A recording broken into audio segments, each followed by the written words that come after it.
자, 품사 두 번째 파트입니다. 우리는 무분별하게 이제 나열되어 있는 단어들을 이제 특정 카테고리 내에 이제 넣는 과정을 밟고 있고요. 앞에서는 명사, 그 다음에 대명사, 마지막으로 형용사에 대해서 배웠습니다. 형용사 같은 경우에는 이제 앞에서 다뤘던 명사, 그리고 대명사를 수식해주는, 그 의미를 명확하게 해주는 기능을 했었고요. 우리말로 옮기게 되면은 뭐뭐 니은, 뭐뭐 한, 뭐뭐 인, 뭐뭐 운, 뭐뭐 의 이렇게 해석된다라고 했었습니다. 그 다음에 명사는 이름 그대로 무언가 이름, 사람이던가 사물이던가 추상적인 것들을 지칭할 때 사용하는 것이었고, 그것도 귀찮아? 대시해주는 대명사로도 가름할 수 있었습니다. 이제는 그러한 명사들이 어떤 상태인지, 그 다음에 어떤 동작을 나타내는지를 말하고 싶을 때 쓰는 단어인 동사에 대해서 얘기해 보겠습니다. 이 동사 같은 경우에는요, 우리말에서의 어떤 서술어와 똑같은 기능한다라고 보시면 되겠고요. 자, 이 동사 같은 경우에 제가 상태나 동작을 나타낸다라고 했었지요. 그쵸? 자, 여기 맞춰서 종류가 갈립니다. 우선은 이 동사 같은 경우에는 뭐뭐다 우리말로 옮기게 되면은 이렇게 해석이 됩니다. 그리고 이제 아까 얘기했던 상태를 나타내는 놈들, 동사를 나타내는 놈들, 자, 뭘 나타내는지에 따라서 그 종류가 달라지는데요. 우선은 상태를 나타내는 것들을 우리는 비동사라 하고, 우리말로 옮기게 되면은 그냥 다로 끝난다가 아닌 뭐뭐이다 아니면 뭐뭐 되다 라 해석된다라고 얘기합니다. 그 다음에 자, 동작을 나타낼 때는 그러한 동사들을 일반 동사라고 합니다. 얘 같은 경우에는 무엇 하다라고 해석되는 경우가 많습니다. 그쵸? 대다수 동사들은 이런 일반 동사에 해당이 되고요. 비동사를 할 수 있는 것들은 am, are, is 이 정도밖에 없다라고 보시면 되겠습니다. 밑에 보시게 되면 일반 동사, 비동사가요, 아무런 어떤 이유 없이 동시에 쓸 수 없습니다. 더 나아가 가지고요, 한 문장에요. 자, 한 문장에요. 원칙적으로는요, 동사가 꼭 몇 개여야 된다? 한 개여야 된다. 이것까지 같이 기억하시면 좋겠습니다.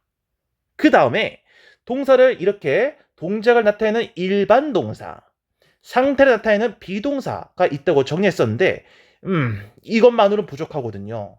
그래서 어떻게 한다? 이것들을 보조해 줄 수 있는, 도와줄 수 있는 동사가 필요하기도 합니다. 우린 그것들을 조동사라 하고요. 이 조동사들은 크게 can, 할 수 있다라는 의미를 가집니다. must, 같은 말 have to, has to가 있고요. 의무의 의미를 띄어서 뭐뭐 해야 한다라고 해석합니다.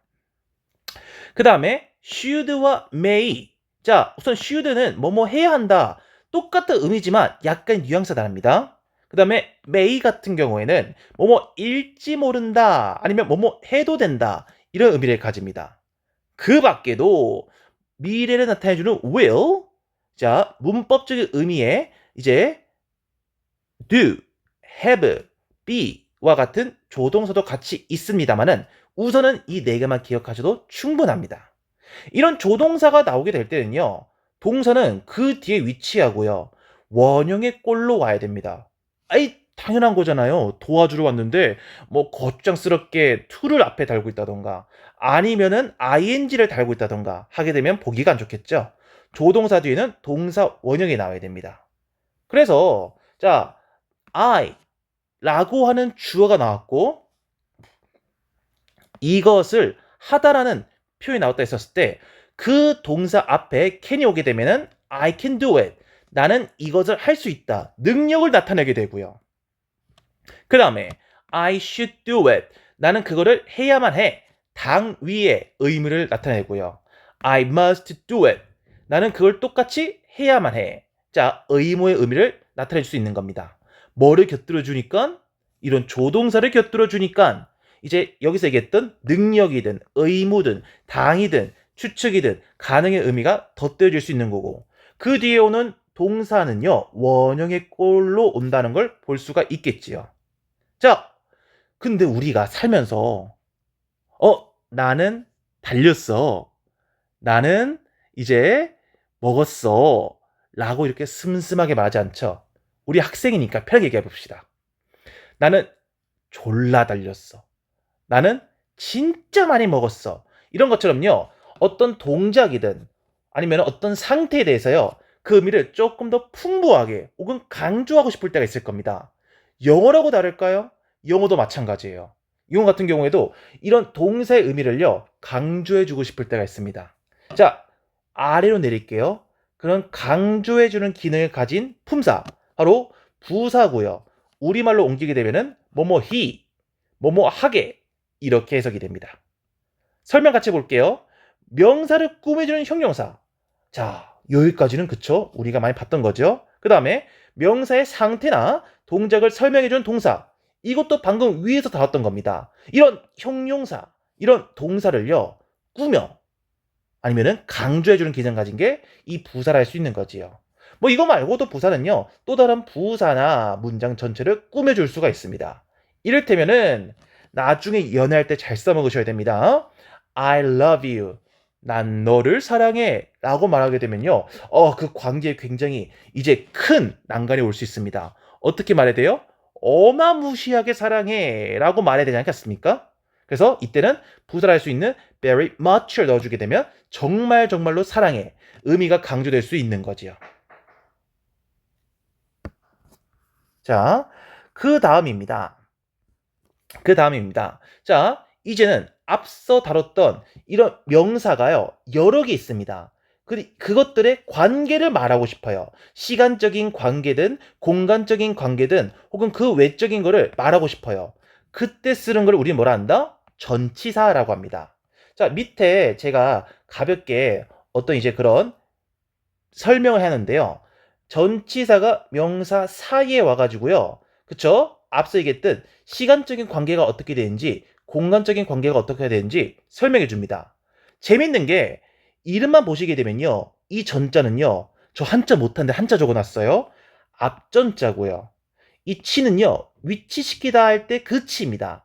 앞에 위치된 사는 여기서 단어라는 뜻입니다. 단어라는 거예요. 즉, 이 전치사는 이름부터가 앞에 명사 앞에 위치하고 있다는 것을 내포하고 있습니다. 그래서 그런가 구조적으로 전치사 뒤에는 명사가 올 수밖에 없고 그렇기 때문에 나중 돼서는 이걸 묶어서 전명구라고 우리가 설명해 줍니다. 자, 대표적인 전치사로 in 뭐뭐 안에, on 뭐뭐 위에, at 어디에, under 어디 아래에, with 뭐뭐과 함께, to 무엇에, from 자 어디로부터 이런 것들이 있고요. 종류는 되게 많습니다. 자, 쓰게 되면은 세진과 집이 있다 했었을 때 이들의 관계가 어떠한지 공간적인 의미에서 설명하고 싶다. in을 넣어줍니다. 이렇게 되면요. 세진이가 어디에 있게 되는 겁니까? 바로 그 집 안에 있다란 거를 우리가 알 수 있게 되는 거지요. 마찬가지 논리로 the test라는 명사와 QPM이란 명사가 있다고 합니다. 이들의 관계가 어떠한지, 시간적 관계가 어떤지 설명하고 싶다.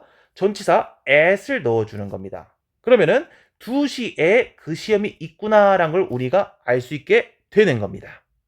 이런 것이 바로 전치사가 하는 기능이라 보실 수 있겠습니다. 전치사 종류는 진짜 많습니다. 이거를 이제 최대한 많이 익혀놔야지만이 물론 나중 돼서 얘기하겠지만은 해석이 능사는 아닙니다만은 어느 정도 해석을 부드럽게 그리고 정확하게 할 수 있다는 거. 그만큼 문법적인 어떤 의의가 크다라는 거 알아두시면 좋겠습니다.